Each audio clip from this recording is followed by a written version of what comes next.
Et on passe donc à l'analyse du docteur Bono et Hervé. Tu défends la thèse que le digital nous connecte à un monde virtuel qui nous déconnecte du monde réel. Effectivement, on peut se demander si aujourd'hui, il ne faut pas apprendre à se déconnecter des écrans pour mieux se reconnecter à la vie. On dit qu'on est connecté, avant on disait qu'on était branché. C'est un peu la même idée. Et on a parlé juste avant des objets connectés. C'est formidable en termes de développement et de tout le bien-être que ça va nous apporter. Mais entre les objets connectés, les mails, les réseaux sociaux et tout ça, on n'arrête plus. On n'arrête plus de regarder des petits écrans, des trucs. Et est-ce que c'est vraiment ça le progrès? On peut même se poser la question de se dire, et si c'est qui l'objet? C'est nous, non? À force, on est tous scotchés, dépendants à nos téléphones, parce que je connais beaucoup de personnes qui ont 2 téléphones, voire 3, qui, ont une montre connectée, une tablette et qui passent leur temps à scroller, rafraîchir, regarder et cetera et cetera. Il faut quand même savoir qu'en France, on passe en moyenne 3h40 par jour à regarder, c'est les réseaux sociaux. Un adolescent passe plus de 7 heures. On voit quand même le problème se dessiner, hein, c'est un sujet. Et en moyenne, nous consultons notre smartphone 211 fois par jour. Du temps du BlackBerry, je ne sais pas si vous vous souvenez, on appelle cela le crackberry. C'était aussi addict que le crack. Mm. Chaque minute, 1,7 million de contenus sont publiés sur Facebook, 500 000 tweets sont postés. Franchement, il y a de quoi s'y perdre. Et sur Instagram, 700 000 stories sont mises en ligne. Donc 5 heures par jour en moyenne. Si on vit 80 ans, ça fait 17 ans. 17 ans, regardez ça, et on appelle ça la connexion. Parce que pendant qu'on like, on ne parle pas. Donc on se connecte à soi-même, voire au vide. Mm. Et nous sommes devenus certes les humains les plus connectés de l'histoire, mais paradoxalement, les plus seuls. L'OMS le dit, l'épidémie de solitude débarque. Et en corollaire, les études le prouvent, la dépression progresse. Plus on se connecte, plus on passe de temps, plus on est déprimé.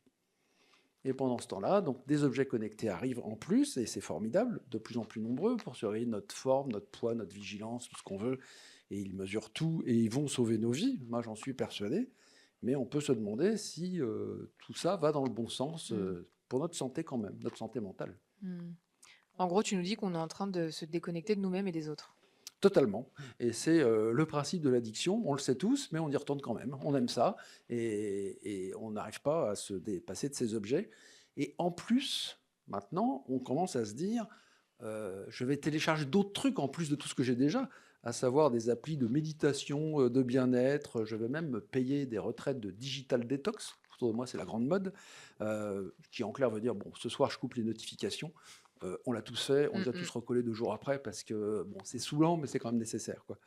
Et donc, on est tous en train de redécouvrir les vertus de la méditation en pleine conscience, des choses formidables qui nous réemmènent vers notre histoire originelle. C'est beau. Voilà, donc il faut se déconnecter, sans doute, pas pour renoncer au progrès, mais pour revenir à l'essentiel. La vraie connexion entre 2 êtres humains, c'est sans doute par le regard que ça passe et pas par le Bluetooth. Et pour finir, parce que je sais qu'Alix adore les clins d'œil musicaux, culturels, eh bien, en 1984, Michel Berger a écrit une chanson pour France Gall, un gros tube qui s'appelait Des branches. Des branches, tout est faux, tout est flou. Des branches et revenons à nous. Donc ça fait 40 ans, mais visiblement, c'est toujours la même chanson. Merci beaucoup, Hervé. Thomas, défendez-vous. Ah, je ne me sens pas du tout agressé. En fait, je pense que les outils évoluent très très vite. Si vous regardez un peu comment les objets existent, moi je pense que les objets connectés, ils existeront autour de nous, mais ils n'interféreront de moins en moins avec vous. On appelle ça maintenant l'IA ambiantique. C'est quelque part, là, il y aura de l'intelligence partout, mais vous ne serez pas obligé d'être connecté. Elle comprendra ce que vous êtes en train de faire. Elle n'interviendra que quand elle est Oui, on peut pertinente. l'envisager aussi comme quelque chose de peut-être même plus intrusif, donc. Moi, je le vois vraiment plutôt comme une manière d'avoir plus d'intelligence disponible autour de vous. Et c'est probablement comme ça que ça va se passer. On voit qu'à chaque fois que vous vous déconnectez, que vous faites des ruptures de charge, vous passez d'un truc à l'autre, vous êtes moins productif, vous êtes moins bien, votre cerveau ne sait pas travailler comme ça. Et donc, je pense que probablement le travail des IA, ça serait de faire le filtre autour de vous pour pouvoir vous permettre d'être vraiment efficace et Mm. concentré. Et donc, quelque part, souvent, l'arme et le bouclier est faite du même métal. Et il est probable que les IA seront probablement les meilleurs remèdes à justement cette addiction, et à cette connexion. Merci beaucoup Thomas. Thomas Serval, PDG de Barracoda. Merci à toi Hervé. On passe tout Merci de à vous. suite à la pépite santé.